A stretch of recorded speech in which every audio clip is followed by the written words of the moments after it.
Hello, YouTube. It's Black Tiger Miner here. Welcome you guys back to the Black Tiger Miner YouTube channel. Remember, Kaspa, Kaspa, Kaspa. So I found this video on Twitter, X Twitter, whatever you want to call it. And it's these three guys talking. Let's call them the Kaspa Commission. And they're going through everything Kaspa. But I wanted to get the video out because it's going to be probably 2 or 3 videos because this video is so long. But real quick, before we get into that, I wanted to get the numbers. This is Kaspa. We're up 7.5% today, and we're at 0.042, which is close to the all-time 0.051. So in September, we might hit the all-time high or exceed it. Let me know what you think about that. Don't forget to like, share, and subscribe. And I'm probably going to have to do this video over 2 or 3 videos because it's pretty long. But market cap is 871 million. Volume is 16.8 million. Volume to cap is 1.93. All-time high is 0.051. Circle supply is 20.6 billion. Total supply is 20.6 billion. 24-hour range is 10%. It's up 10% from 0.038 to 0.042. So remember, I told you guys at the beginning of the month, Casper was probably going to run, and which is really rare for anything to go up in the month of September. I don't know what it is, but September is not a good month to invest. Must be a curse or something. September historically has not been a good month. But let me start this video. It's going to be probably 2 videos. So I'll probably do, I'd say 10 minutes, give or take, and then do another 10 minutes later. But this is pretty much everything Kaspa. So, okay, so what was the key hook that got you both into crypto? So for me, I've been trading for 19 odd years, and the thing that eventually got me over into crypto was just one reason. The US dollar is always expanding, as is every other fiat currency on the planet. And therefore, if we are living in a world where governments and central banks will just print forever because it's their only, resort when shit hits the fan, that means anything which is not not hard money, so to speak, or anything of a deflationary or a non-inflationary basis would appreciate in price. And so when I learned about Bitcoin and it's 21 million max and blah blah blah, and I was like, holy shit. So fast forward 10, 20, 30 years, if M2 US M2 continues doing what it's doing, it will push anything of a rare nature into the atmosphere, like fine art, fine wine, good property, all that sort of stuff, land, and yeah, and then crypto. So that was the thing that hooked me into crypto. Then obviously, the rest is history. What about you two? What was the first hook, that fish hook in your cheek that got you into crypto? Nice. Okay, so now we've got the crypto hooks. Now I want to explore the Casper hooks. So for me, in terms of the Casper hooks, it's quite interesting because I always struggle to explain why Casper is awesome to non-crypto people, because in order for someone to really understand Casper, they first have to understand Bitcoin. And so there is a definite sort of rite of passage there of prerequisite knowledge. Now, the main thing for me that when I first discovered Casper, well, one, I was playing COD with my friend Josh Riddett, who's a big UK Bitcoin miner, and he goes, "Oh, you should check it out." And the thing is, after DeFi 2.1, 2.0, and all that sort of stuff, I've become a bit hard-skinned about looking at new projects because there's thousands, absolutely thousands out there. And so for me, the original hook for Casper was that it's fair mine, no pre-launch, no VCs, no pre-sale, just completely released. It's as though Satoshi had looked at what happened to Bitcoin over the last 10 years and went, God's sake, this is not what I wanted, and then tried to do it better. So, in fact, let's start with you, Wolfie, in this one. what attracted you to Casper in the first place? What was the Casper hook?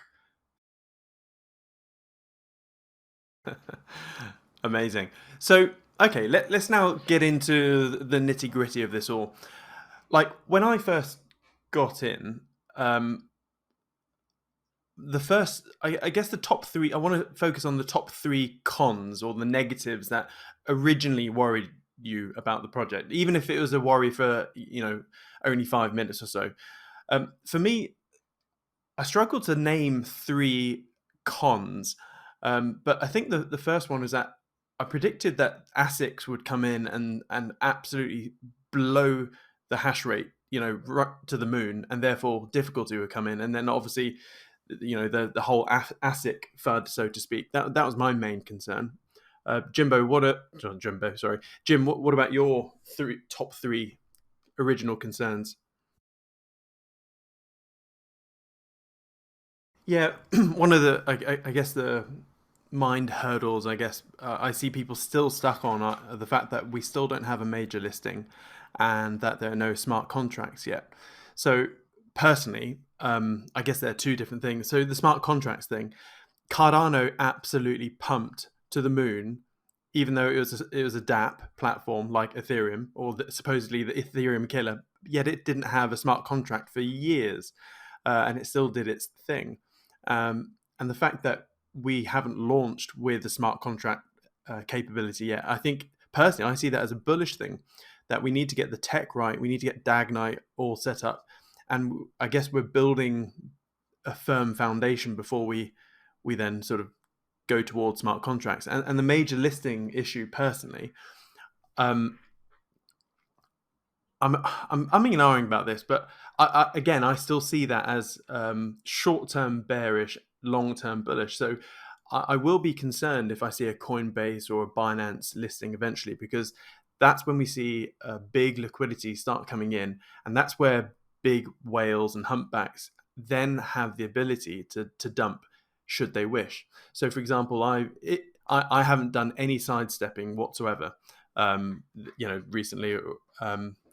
And even if I wanted to, I couldn't, just because there's no liquidity. The 2% plus or minus depth is inadequate on Mexi, or even if I open up 4 accounts, Mexi, KuCoin, and whatever, it still wouldn't be big enough. So I think short term, a big exchange could actually hurt price slightly, but I think medium to long term is a good thing.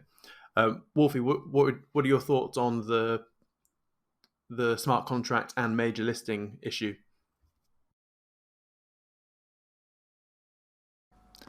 Yeah. And also regarding, so Wolfie was talking about the DAGs. He was spot on there that all the other directed acyclic graphs, they are of transactions laid out in a hash graph type manner, whereas Casper, we have block DAGs. So we have whole entire blocks that are in a hash graph type, not a hash graph, a DAG way, and in each block you can have a whole bunch of different transactions. And not just that, because of how GHOSTDAG works, it's not like the longest line that oh god, I find it hard to explain, but it's not the longest line which takes precedence. It's the heaviest subtree. So yeah, and it does all of that. So we have crazy scaling eventually, but without the security issues. And all the other DAGs that I've seen, they're all proof of stake based DAGs, whereas this is a proof of work one. And personally, the more research and more digging into the tech aspect of it, the only way that you can truly solve the trilemma is doing a DAG on the with proof of work. So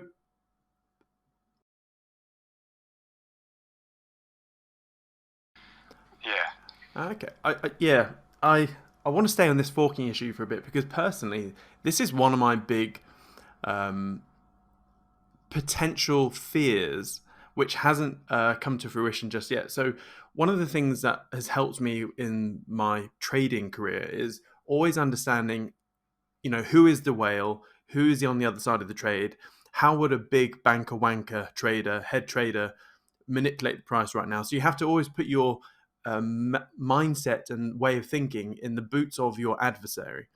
And so if I was an adversarial competitor that wanted to just scam people. Let's just take some scammy bastard like Richard Hart or Justin Sun. In my opinion, they're like the leeches of the crypto world. So let's say I was someone like that. I had lots of resources and I wanted to ride this hype wave of block DAGs and stuff like that. How would I go about it? So I was thinking, okay, what I would do is I would, obviously I've got the money, so, you know, assuming I'm this person, I'd go and find some capable coders that are, you know, happy that they can maintain a forked version of Casper. And unfortunately, with social media these days, it's not the better person that gets the eyeballs. Sadly, it's he who shouts loudest and the most gets the eyeballs.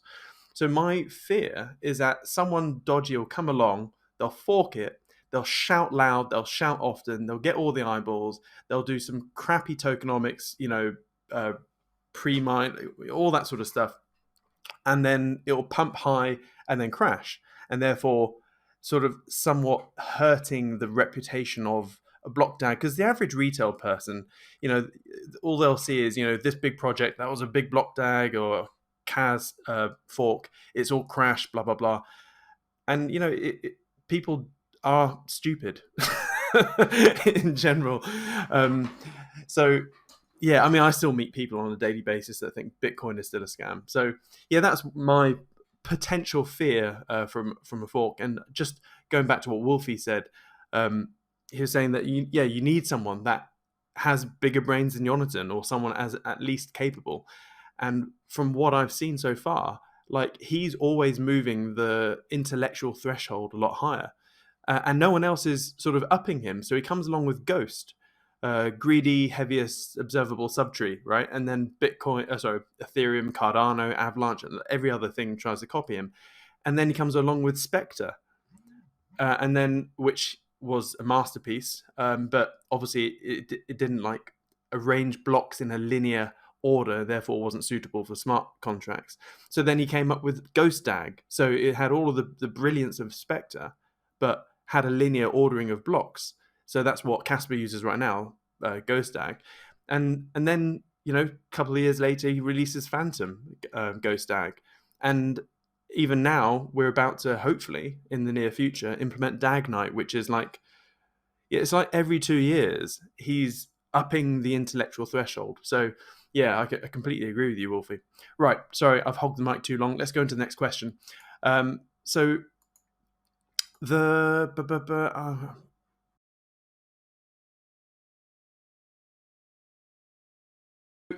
bit of a different type of question, something which I ask myself in anything. So if there's ever a time where I get sort of 90% confident or bullish on something, a question I like to ask myself is, what needs to happen to change my mind, complete 180 in that thing? So sit with you for the moment, Jim. What needs to happen, or what data would you need to see for you to completely drop Casper and sell all of it and not touch it again? Yeah, I agree with you too.